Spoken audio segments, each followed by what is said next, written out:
Alright, we're back. Damn it. Yeah, sorry about that, chat. We lost internet. But I think we're good.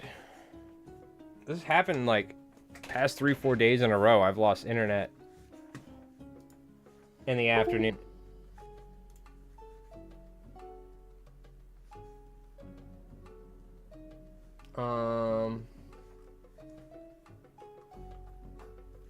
Says we're live, but I gotta see my YouTube. What's going on?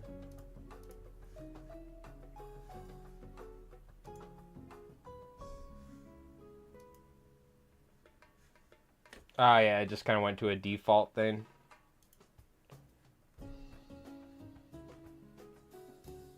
Oh, let me put a thumbnail on it.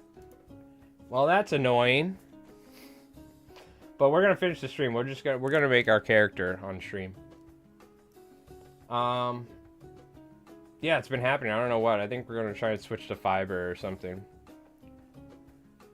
I was thinking it might just be the fact that it's raining and shit out, but it's happened the past 3-4 days. Like during the day, the internet, we lose internet for like 2 minutes and then it comes back on. It might happen again in another hour or two or something.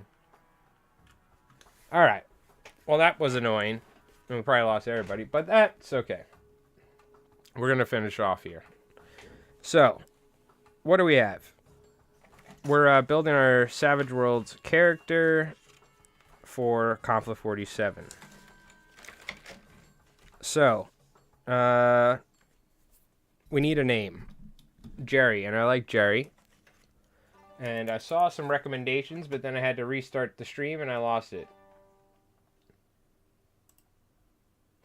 So, we'll just call him Jerry for now. We'll figure out his last name.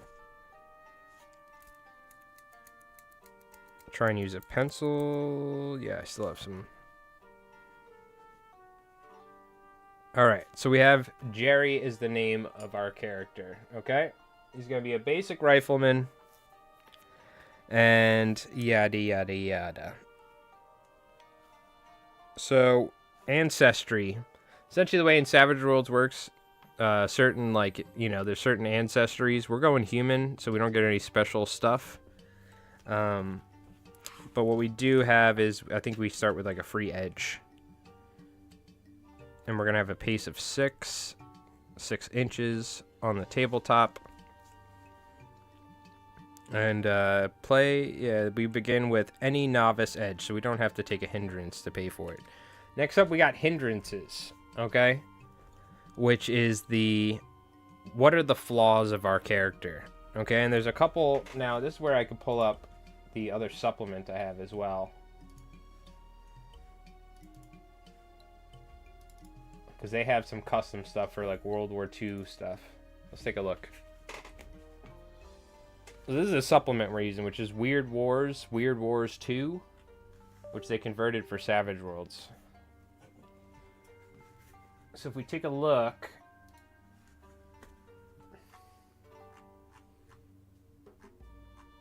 so these kind of show, for instance, if we want a basic infantryman, they kind of give you what, for instance, like skill requirements, you need fighting, shooting, which we're going to pay for anyways. That shows like the gear that you would get as like a basic infantryman. And then they have next up, like if you want to be a paratrooper, you can get these sort of special abilities and vice versa. We're just going to be basic infantry, so we don't really get anything special. But we are going to be getting like some gear and stuff and whatnot. Now I want 2 books. What do you call it? Well, here's the thing with Savage Worlds. Look at all the different Savage World supplements I have. 50 Fathoms, which is a pirate game for Savage Worlds. Deadlands, which is their cowboy and most popular version that a lot of people love. The Fantasy Companion, the Science Fiction Companion, and the Horror Companion, which we're actually going to be using the horror too. Because there's going to be some monsters and stuff that we're going to use from this book, because it's a more updated version. But that being said, I want to look and see what their...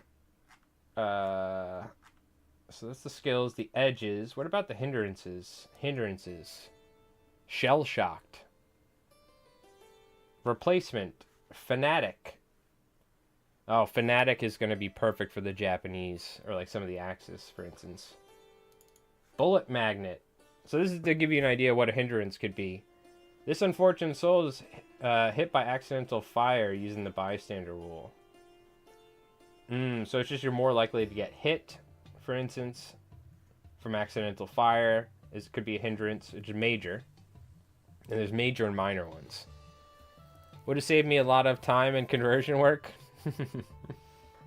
Yeah, but I'm sure the one you're using, it'll be fun, but you can always try out Savage Worlds. Doubting Thomas. Besides the description presented in Savage World, Doubting Thomases are not just prepared to deal with the things that make Weird Wars weird. Characters with this hindrance suffer double sanity loss when such an event occurs. On the plus side, they start with +2 sanity for their stubborn faith. Okay. The sanity mechanic in this is added from the regular Savage Worlds, and it's just a way whenever a basic dude like we're playing sees Totem Core for the first time, he's going to freak the fuck out. So he's going to lose some sanity, and as you lose some more sanity, if you get exposed to too much things that lose your sanity, there's negative side effects. That's a new mechanic for this supplement to Savage Worlds. So I think we'll use it because it seems fine. Fanatic. -2 charisma when appropriate, and you kind of probably do foolish or dangerous things to follow your beliefs, like a Japanese soldier or something. Or US. Gold Brick has a hard time getting promotion roles. His reputation for being a shrieker may also not sit well with his squad mates. He has -2 charisma with them. Replacement, you're a fresh guy. Subtracts 2 from notice rolls made to detect ambushes or booby traps, as well as most common knowledge rolls for his theory. So you're pretty much just like a green soldier. So you get -2 to all your, like, any rolls that would apply to, like, basics, stuff like that.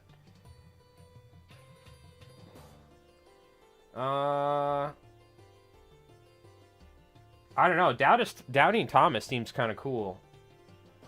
Where our guy is just a normal rifleman, but he's going to get freaked out. I don't know. Well, let's take a look at the... we have stuff in the regular Suede. The main hindrances. Let's take a look.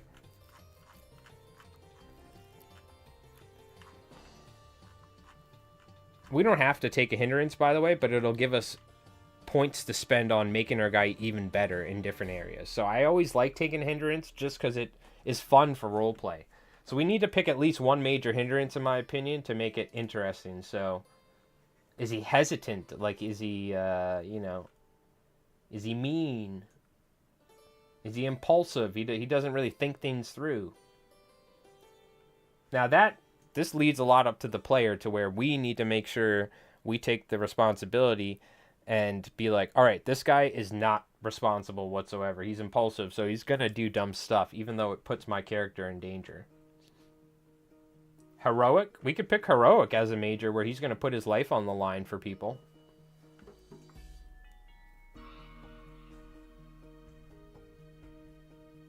There's the Doubting Thomas. He's got a habit. Maybe he could be like alcoholic or something. That's a little too much, though.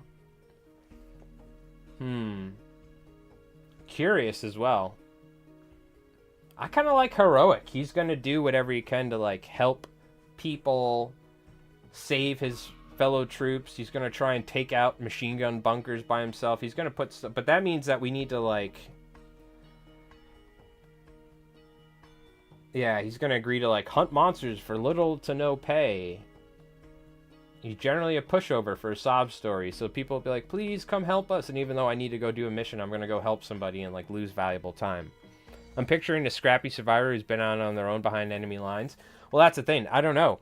Am I going to do it to where the first scene is he's in a convoy and they're heading on a patrol and they get ambushed and now he ends up getting split up? Or has he been out there for a while, you know?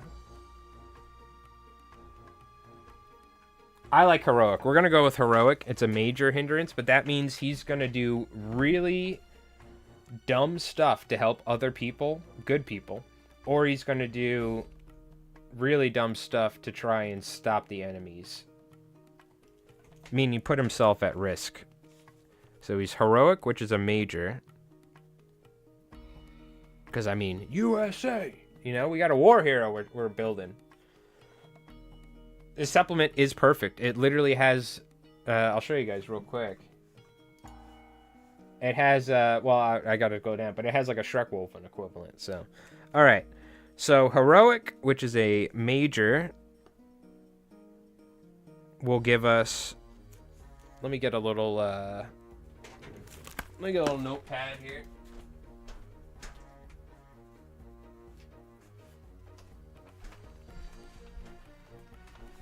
We need to keep track of how many points we have to spend on our guy.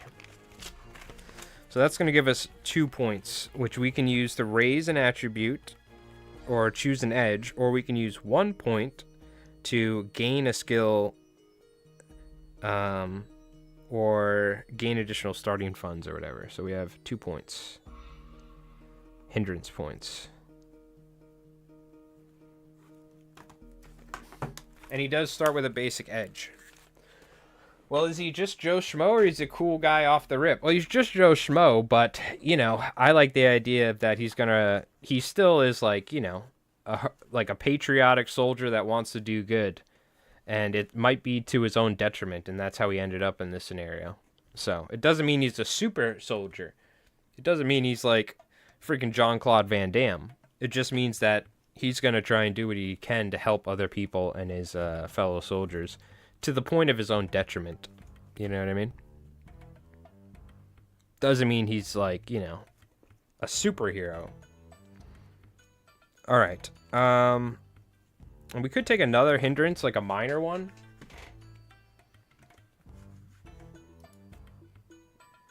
Because I usually go with 2. He's Joe Schmo for now. Exactly. Because the idea is we're starting off with a basic rifleman. He may become a Firefly certain episodes from now, or a Paragon. Maybe he gets flown back and goes through the Los Alamos treatment, and he goes through the rift and he becomes a Firefly or something, you know, or a Paragon, you know.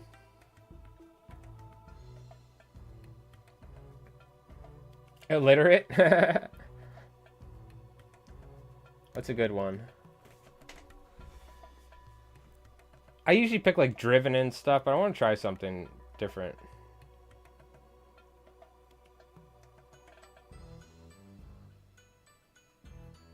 Clumsy. We could give him clumsy to where he subtracts 2 from athletics and stealth rolls. That could be fun. He's just like Coot Jenkins. He's just got pots and pans all over him. Until they end up lost in the rift and saves the world. Yeah, exactly. Yo, what's going on, Valor Games? How's it going? We took a look at the minis we got earlier from Tabletop Strategist. Now we're building our Savage Worlds character, Jerry, who's a basic rifleman. All thumbs, we can give him -2 with electrical and mechanical devices. I'm trying to think what this guy... I have to figure it out.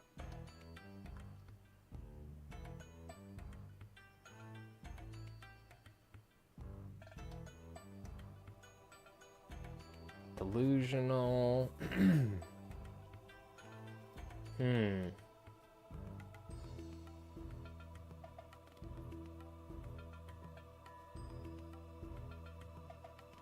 I'm just looking real quick if there's any that are... They could have Outsider. Oh, Outsider's great, actually, because he's an American in Axis territory. He's going to be going up... He's going to be dealing with, like, villagers and stuff, and, like, German babushka ladies, you know what I mean? And, like, a house trying to, like, seek shelter. And we could just give him -2 to all of his persuasion rolls, because anyone he's talking to in Axis territory, we can just give him -2 to all his, essentially, persuasion rolls are like your rolls for interacting with essentially like anybody. So we could give him like to where everybody in the area is just all going to be either like suspicious or like doesn't want to work with them or is going to call the authorities. That actually seems kind of cool.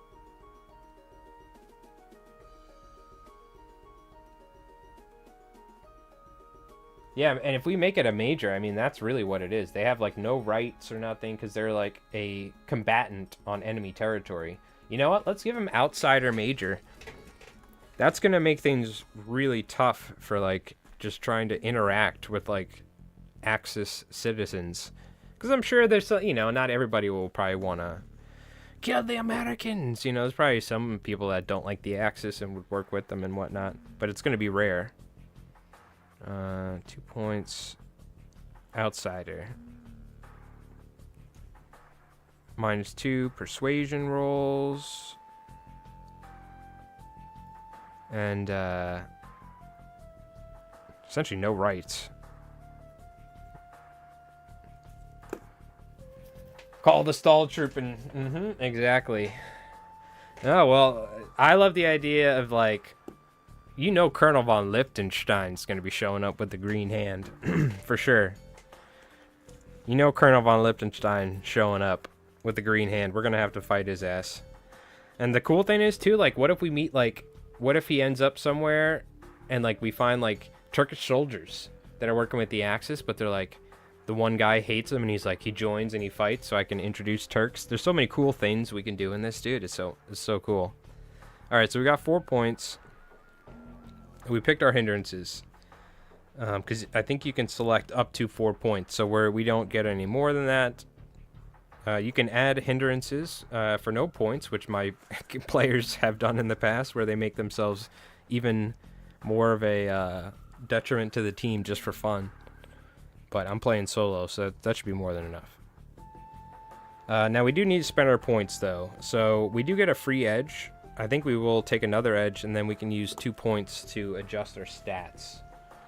For the edges, real quick, I think we can wait to do that. It says you generally should... Okay, so let's do the attributes, then. Let's do our attributes. All right, chat. Attributes. You have... Agility, smarts, spirit, strength, vigor. Vigor is like your overall like health. Strength is like what you would think for melee and physical things. Spirit is like your morale type of thing, your willpower, like your mind, but also it's used for magic. We're not going to be really doing a ton of magic. Smarts is like your overall attribute for using your brain, and then maybe making notice rolls or persuasion or whatever, right? And then because I think persuasion is smarts, and then agility is shooting and like athletics and things like that. So there's attributes, which I forgot what it would be in D&D. It would be like strength, dex, some other things, right? Charisma or whatever. Then we have skills. Skills are like your athletics, your your ways to get more specific about the attributes. Everybody starts with athletics, common knowledge, notice, persuasion, and stealth. Everybody starts with that for free with a D4, okay? It's from D4 to D12. The better you are at it, the higher the dice. The way Savage Worlds works, you just need to roll a 4. So if you can get a 4 up, you're going to succeed. If you get double the result, then you're doing even better. So if we rolled like an 8 for every 4 over is called a raise. And then there's pluses and minuses. So sometimes things will be hard, so you'll get -2, but maybe you have an ability that gives you +1, so now you're trying to roll a 5, essentially. That's how the game works. So think of it as the better you are at something, the higher dice you have from a D4 to a D12. That then increases your chances of rolling a 4, right? And the other thing, we're a wild card. Wild cards always get a D6. So even if you are a D4 in something, you always get a free D6 because you're like the character. You're the main character. So that being said, we start out with athletics, common knowledge, notice, persuasion, and stealth. Let's take a look real quick and see what they recommend for the soldiers and their stats. I think we just need here. They actually have U.S. soldiers.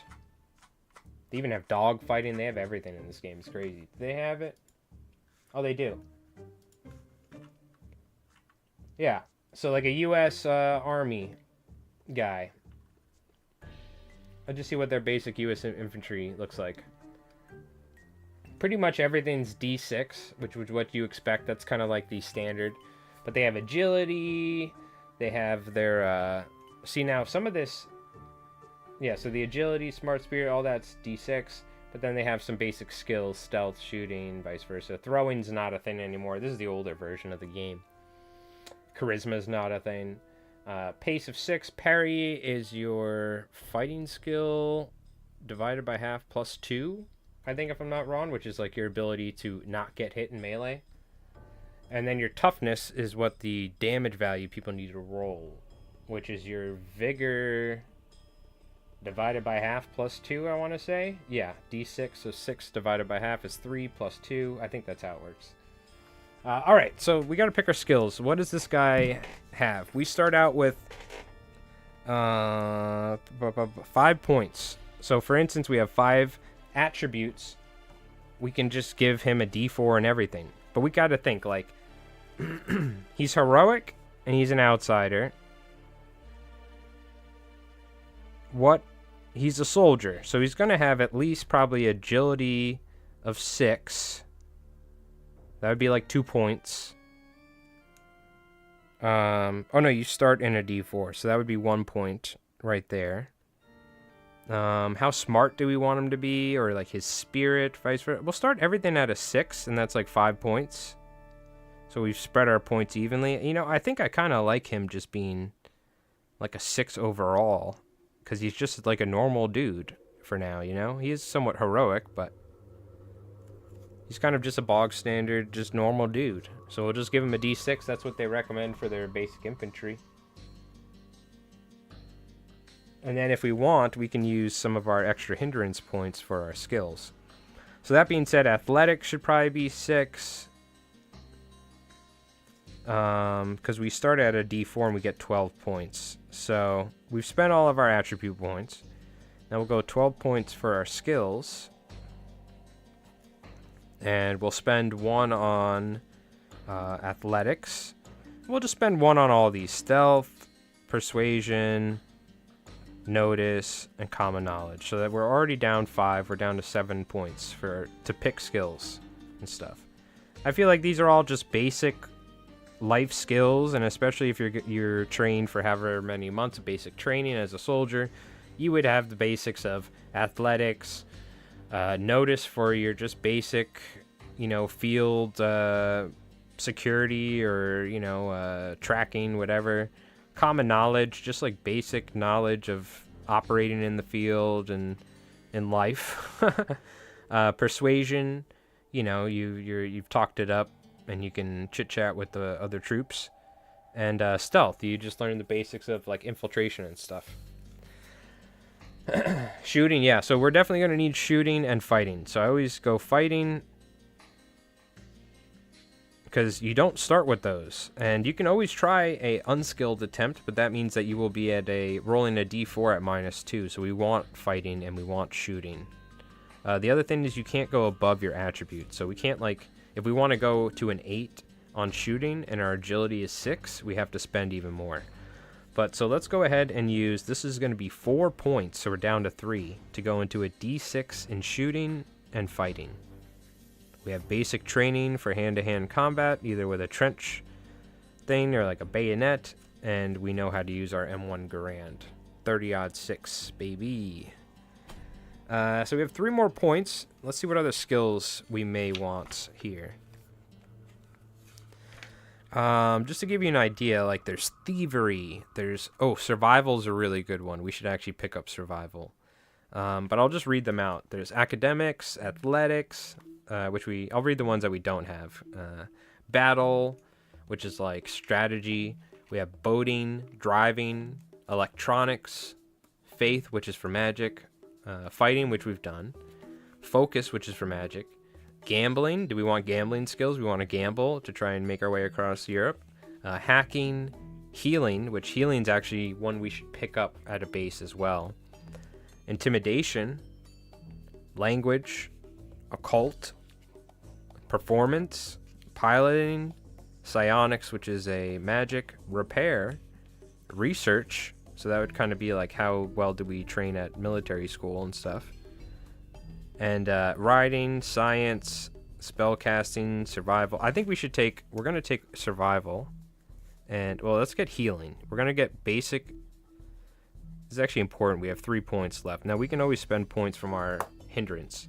But healing is pretty important, because if we don't have the skill to even do the roll. I think we can go to a 4 because we have a wild card dice. We just don't want to be at a -2. So we have healing, and then last but not least, let's get survival.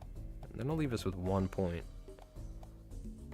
Basic survival skills, put that up to a D4, because we're going to need survival skills to, like, you know, try and find somewhere to sleep, you know, and try and make a fire and basic things like that, because we're going to be out on our own, right? So we're going to need to scrounge and do stuff.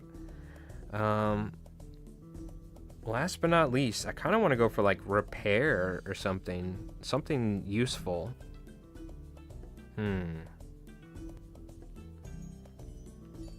What else is something we could do, chat? Thievery is actually maybe worth it, because we could, like, steal.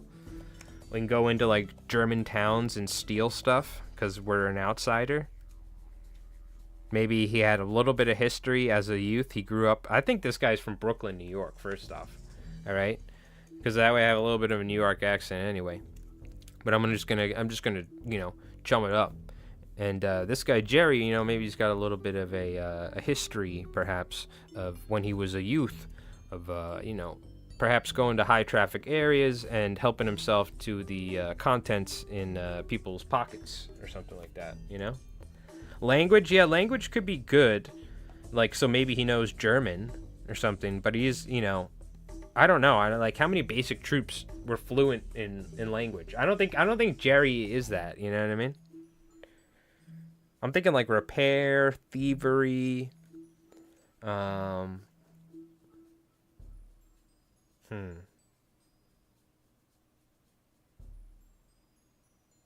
Maybe performance. Maybe he like tries and he's like playing guitar for the when he gets caught by the Germans, and they're like, "We won't kill him yet. We'll let him entertain us." And he escapes.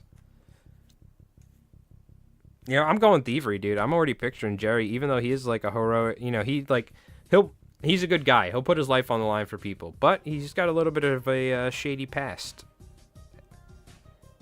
But you know what? The army doesn't discriminate if you want to go and fight for America. If you did a little pickpocketing back in the day in Grand Central Station in the 30s, let's say. Okay. I kind of like it.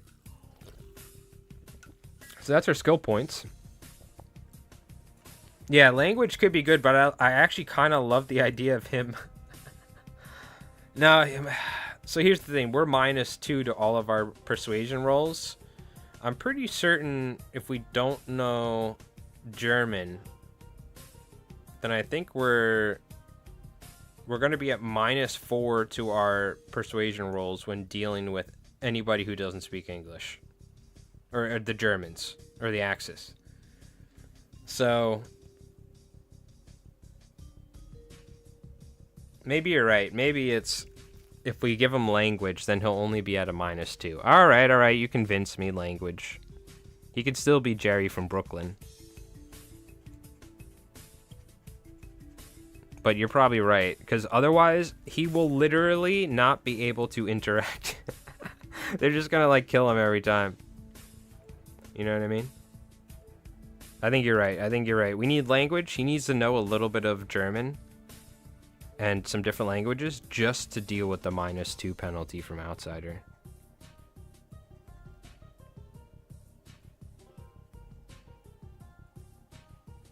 I think you're right.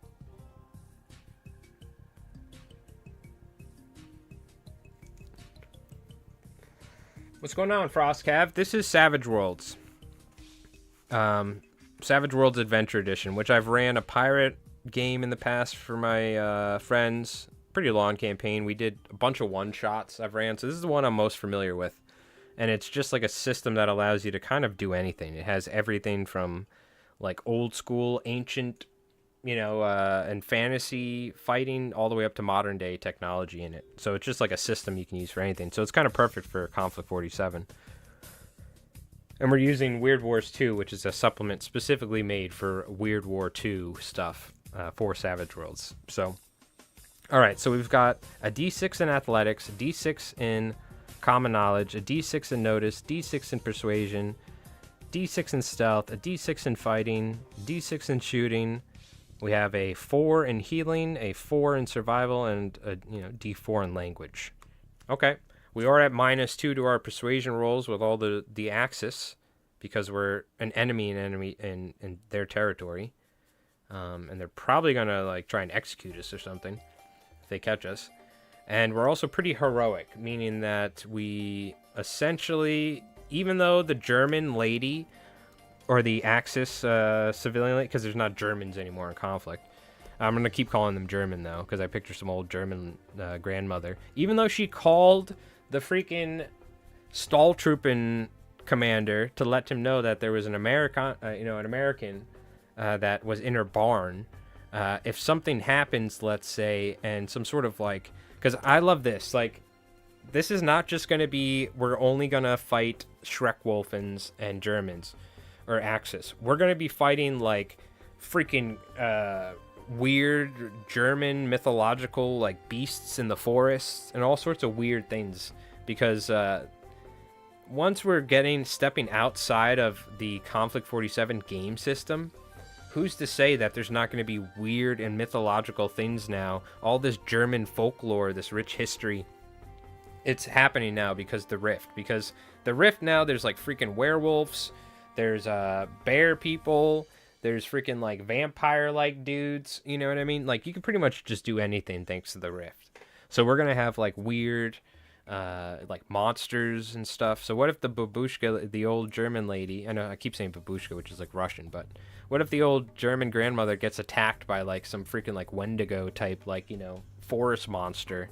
We're going to help her, even though helping her means that the Stalltroopen platoon commander is probably going to come and we're going to have another fight or get captured or something. So that's the heroic idea. All right. We got that. I'm just trying to build up the character in my mind, what this guy's like. I'm going to call him, he's 5'11", because they say 5'11" doesn't exist, but I'm 5'11". I should be 6 foot, but my back doesn't allow that. We're going to give him 175 pounds. And Benny's conviction, we'll get to that. Okay, so that being said, his parry. The parry, which is like, you need to beat the parry to hit somebody in melee, is 2 plus half of fighting. Our fighting is 6, so it's going to be, our parry is 5. If somebody rolls a 5 or higher, they're going to hit us. Zombies have come about because of the Rift? Exactly. So in our battle reports, we've had my Axis platoon commander, Colonel von Liechtenstein of the Green Hand, who's a Stalltroopen, and he has the Green Hand, which is like a faction in the Axis that I came up with. He captured a wyvern, which was the objective. We had a freaking wyvern from D&D on the board, and I like to think, yeah, there's dragons and wyverns up in the hills in Germany because of the Rift. Like, maybe there were the old mythological tales of dragons or whatever. Now they're in the mountains, but somehow people's ideas and the Rift kind of just created these things. Even if there wasn't dragons however many hundreds of years ago in German, in the Rift, or in that timeline. Maybe like people's ideas in the Rift manifested it or something. So I'm just doing everything. That's a beauty of the Rift. And our toughness is going to be 2 plus half of our vigor plus any armor. So I'm just going to write, our vigor is 6, so it's going to be 5. And then we'll have brackets for the armor. I have to change to 5, actually. We're going to have to figure out armor, because he does technically have some armor. Okay. And we got to pick some edges. And then, yeah, so let's do the edges. Let's see, what is this guy, what's he good at? Is there any edges in this game that we like? All right. Academy graduate, college boy. Are you one of them city boys? Grizzled. I like this. This is cool. National identity. Okay, he's a novice and wildcard, so we meet the requirements. This is a way to give each nationality or army in this game. You could be like British, Canadian, French, Polish, Soviet or U.S. for the Allies, right? They say obviously you can play the Axis or the Japanese in this game, but they built it as like you're assuming you're playing the Allies. They have different things, like the Polish get +1 toughness because they've been through hell and back. They suffered terribly and they like were super tough. The U.S. one is that whenever you spend a Benny, you roll a d6 and on a 6 you get it back. And it's nothing crazy, but that did seem kind of cool. I might do that. Blood and Guts. Okay, this guy, how long, what do we think, chat? I don't know. I guess we can ask the Mythic emulator. Part of me wants to do this as the first episode, though. Is figure out, is he like fresh out of the barracks, or has he been in the wilderness for a while? I think we're gonna figure out how he got separated from his platoon. I don't think he's like super fresh, but he hasn't been in combat for a year or something, so that's how I'm gonna build it, I think. We want to see this guy's journey, you know what I mean? So fire for effect. Dug in. This candy grunt is good at making himself small and getting out of the most out of any cover. While in cover, foes suffer a -1 penalty to any physical attack rolls. He also adds +1 toughness against area of effect. That's not that bad. You got to learn how to dig a foxhole in basic training. Killer Instinct. If he is tied on an opposal of any sorts, he wins. Oh, it's heroic. We need. We're a novice. We're entry-level character. If we wanted to start him out as a more seasoned seasoned troop, we would like build him up where you essentially like build a character and then level them up to where you want them to be. I'm just looking to see if there's anything that sticks out to me. So dig in, and the U.S. luck one seems interesting. What about the standard? The standard Savage World ones are pretty good. Ambidextrous. Don't get an offhand penalty. Alertness. +2 to notice rolls.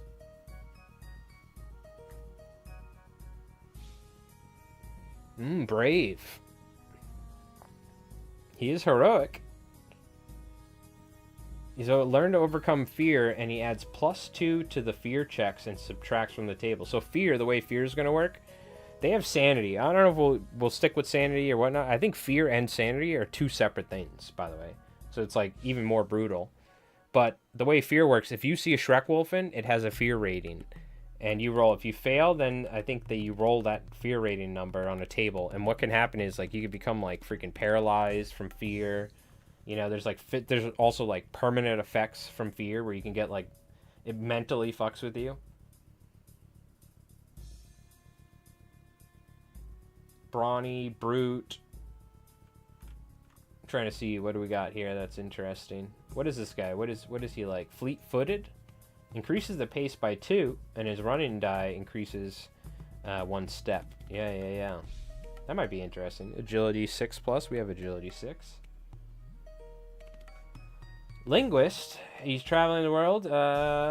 Begins knowing half of her smarts die in different types of languages of her choice. See the language skill. That could be interesting. We could give him like the basic ability to talk to different troops, different languages that could be in the AO. These are always good though. Luck. He draws 1 extra Benny at the beginning of each game session. So we're going to have like 3 Bennies, which is we can spend them to do things like reroll things. They're really good. Luck gives you 1 extra one at the start of your game session. So that's a really good one. Luck is one I always recommend to my players. Quick is really good. This essentially means that like our dude's pretty fast, but how that equates to is when we draw the initiative cards to see who's going when, if you have a 5 or lower on the cards, you get another card. It's actually really good. Like, these are just... Quick and luck are just good for the, like, for if you're playing a solo TTRPG as well. That's something I gotta think about.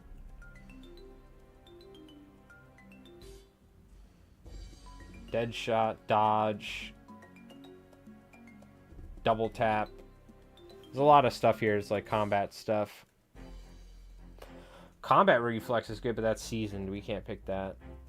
Is there any other ones that I always really liked?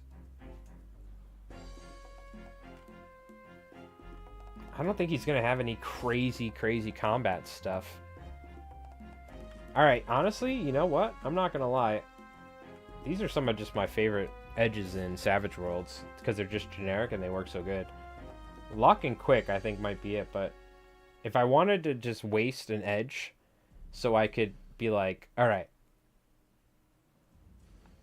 he knows enough German, enough Italian, enough Russian, and enough whatever for him to get by in this war and maybe survive even if he's captured or something, you know what I mean?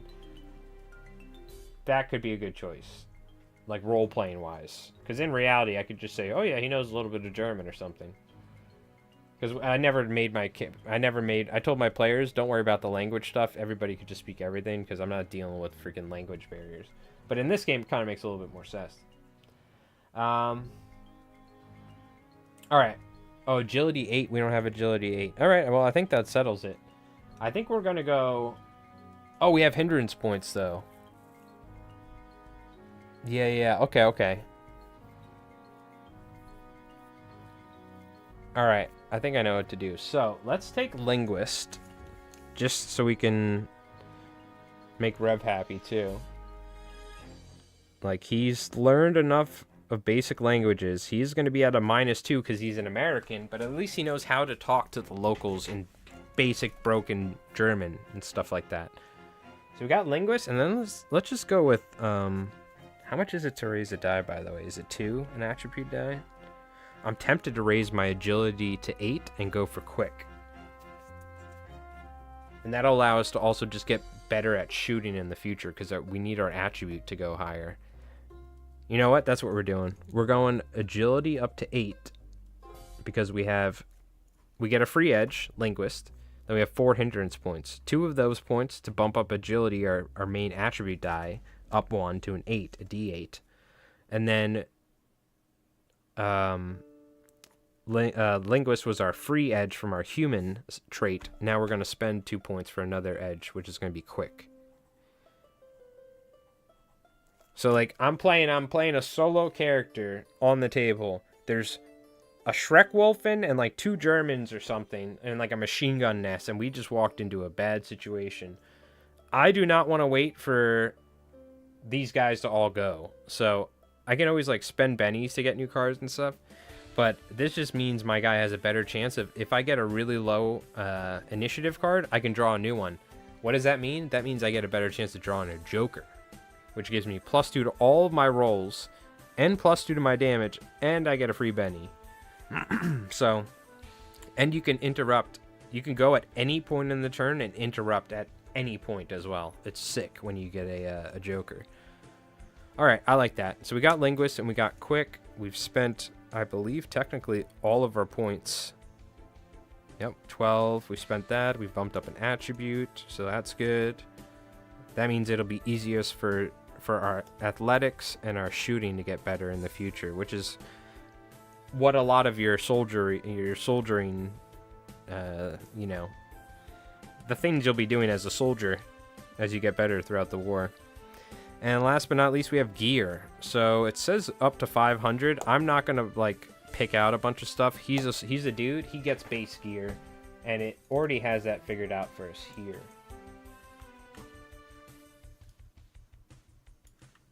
What do we get as a basic U.S. infantryman? Let's find out. We get steel helmet, bayonet, or knife, so we got to pick. Web gear, which is essentially like a web belt, which gives us, what do you call it? The web belt and suspenders, and it gives us like 4 pouches. Backpack, bandages, mess kit, canteen, gas mask, entrenching cool, spare uniform, boots. 4 pairs of socks, bedroll, rain poncho, and shelter. One thing I will note is I do not keep track of weight. I just try to look and see what's like realistic. But I am not the sort of person or DM that keeps track of weight and this and that. I will keep track of like ammo to a certain degree. But yeah, I don't deal with weight and stuff like that. That's too much. But I am going to keep... Let's see what we got here. I'm going to write down what our character has here for gear. We do need to pick a rifle as well. So we're going to pick our... What do we think, chat? Is this guy going to have like a grease gun? Or is he... I think he's probably just going to have like an M1 Garand, right? Your common issued M1 Garand that everybody had.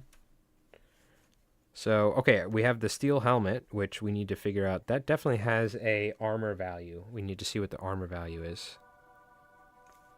Steel helmet. I'm going to say we have a bayonet, because I feel like you can use a bayonet as a knife at times if you need to.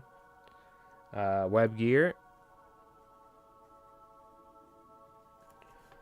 We got a backpack, which is always nice.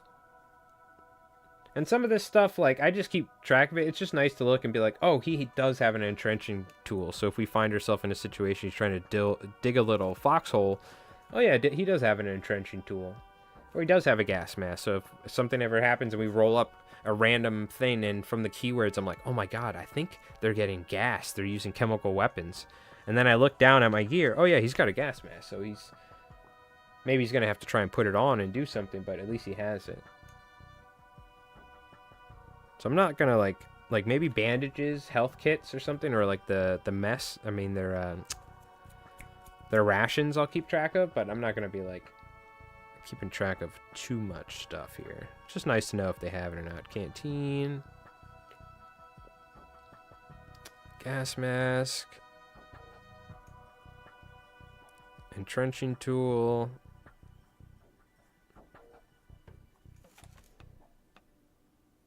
Spare uniform. Maybe he can like sell that to a German that's trying to run away to the US lines to turn himself in. Boots, socks, bedroll, poncho, and a shelter half. Probably like a shelter, kit or something. You could make a little lean-to or something. Or some way just to keep yourself from getting fully wet or something. Okay. Now let's pick a weapon. Let's see what they do with the M1 Garand. I have the M1 Garand in the book. I'm just curious. Like British small arms, special weapons, howitzers, mortars. They have everything. That's why I was like, you know what? This book's worth it. Just for the wording on things, I think it's going to be nice. All right. The M1 Garand, which is a 30-06 or a 30 cal, depending. Let's write this here. Weapon. M1 Garand, and then we need to see what the bayonet does as well, because we do have technically a melee weapon. The M1 Garand, and this is range in tabletop inches, by the way, is 24 for no penalty in like normal shooting distance, 48 where you will get a penalty, and then 96, which is actually kind of interesting. I always kind of like how Savage World does their measurements in inches and stuff. The damage is 2d8, which is actually really strong. And I think it has AP of 2. Yeah, it's AP 2, which is pretty darn good. And it has semi-auto, so it's just like there's a thing called rate of fire, which means that you can essentially, like, look, if you're shooting a Thompson as a Firefly in Konflikt, how would it work? You get 2 shots plus 1 pen. In reality, those 2 shots represent them shooting half of a 20-round magazine. So it'd be like 10 bullets you're shooting. So the way it works with Savage Worlds, if you shoot, like, if you have a rate of fire of 3, on a submachine gun, let's say, or a machine gun, whatever it is, that means you're not firing 3 rounds, right? You're firing like 10 bullets, essentially. They have like a chart. And then you can like allocate those bullets to who you are shooting at, depending on like, it's cool because it allows you to represent like doing a strafe with your gun and like trying to like there's like multiple targets, so you're shooting at multiple targets in a single action. You're like pop pop pop pop pop pop, instead of it being I'm gonna shoot twice at this guy, shoot twice at this guy, you're like expending a certain amount of rounds in one shot, but you're like switching the target within a certain range. You can't like go here, there, you know. So it's pretty interesting. But we have a single shot weapon, semi-auto. Last but not least, we gotta look and see. He doesn't have like you didn't really get body armor in World War II. They just gave you a freaking helmet, maybe a winter jacket or something. But I don't think. Well, you know what? All of my U.S. guys are technically in winter clothes, so I should maybe give him like a winter jacket, huh? Let me see here.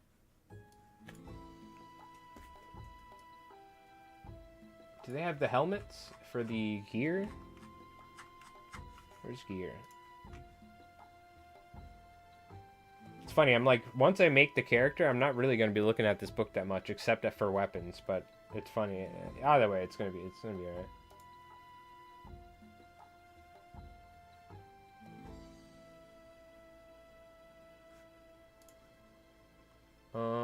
Where the hell's the gear? I know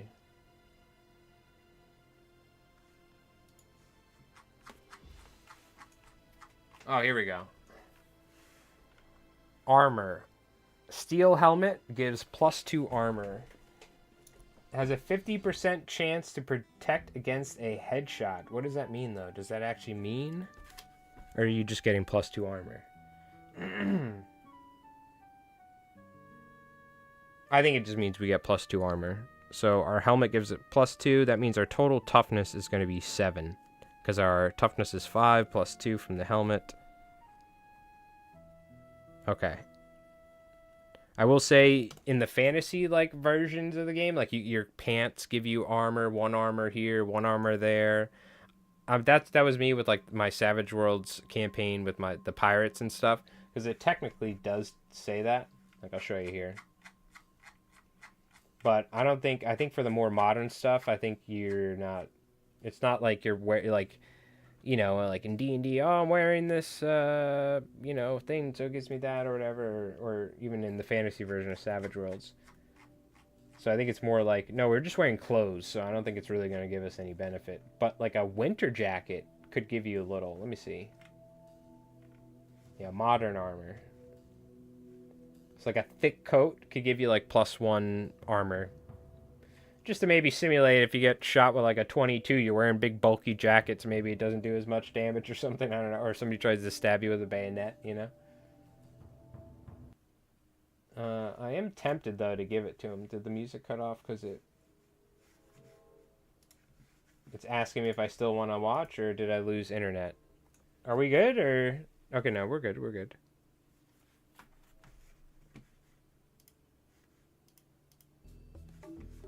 Not loading for some reason.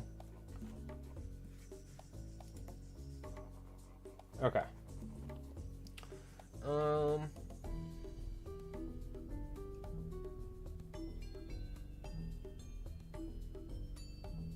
I'm just not going to count the jacket. He is in a winter jacket. I'm not going to count it as armor. We'll see if we need to. But he's toughness 7. Whew. So let's just get an idea. If he gets shot with an M1 Garand, he's toughness 7, so you just need a 4 to hit. Let's say they hit. The M1 Garand is 2d8. That means they're going to roll 2d8. They need to get a 7 or higher, and you add the damage dice together, if I'm not wrong. So it would be like... On average, they're going to be rolling like at least an 8 or a 9. So he's going to get... If somebody shoots at him with an M1 Garand, he's almost always going to take damage. Unless they roll bad. But, I mean, that's just the way it is. That's why you got to use cover. And I will say this. The way wounds work, unless it's a special enemy character, what they call a wild card. So let's say like Colonel von Liechtenstein. Pretty much everything dies in one shot. So like you can have dragons die in one shot if they're not a wild card, but generally a dragon would be a wild card. But you know, it's not like a Schreckwolfen. We're gonna probably make that the wild card. But let's say if we go into the future and there's multiple Schreckwolfen, you're going to be able to kill it in one shot. But the thing is, it's hard because you generally need to get enough of a damage roll high enough to kill it, right? Like in bolt action. But in Savage Worlds, anything can pretty much just die in one hit, except for wild cards. We are a wild card, so we can take up to 3 wounds, okay? And on the 4th wound, we're out of action. Now, there's a couple rules. I always home rule a couple things. That you can never die...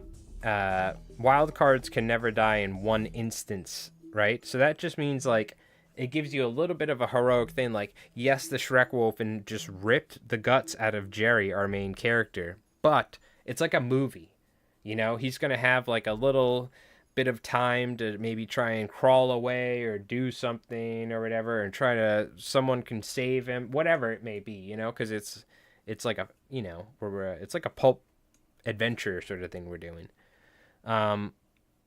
That's a optional rule, and that's generally what I do. But the way technically Savage Worlds works, it could all happen at once. So you could literally get one shot and die.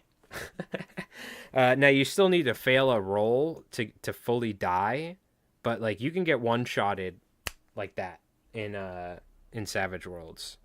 So I usually home rule it, which is an optional home rule they have in the thing that you can't like you know, you're going to lose the 3 wounds and you're going to be almost knocked out, but it's like you get one more opportunity to try and do anything. That being said, you got 3 wounds, you're at a -3 penalty to everything you do. So just even trying to get away, if there's any sort of rolls you need to make, it's like, you know, you're pretty screwed. But it's a pretty rough game. But I do like to make it to where at least you have one more activation before you completely die when you get one shot. So that is one home rule. I'm trying to think, is there any other home rules? I have to take a look and see.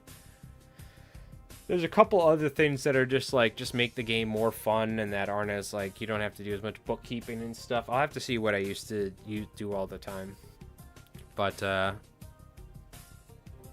trying to think. What's it? Oh, we need one more thing, which is a bayonet. What is a bayonet?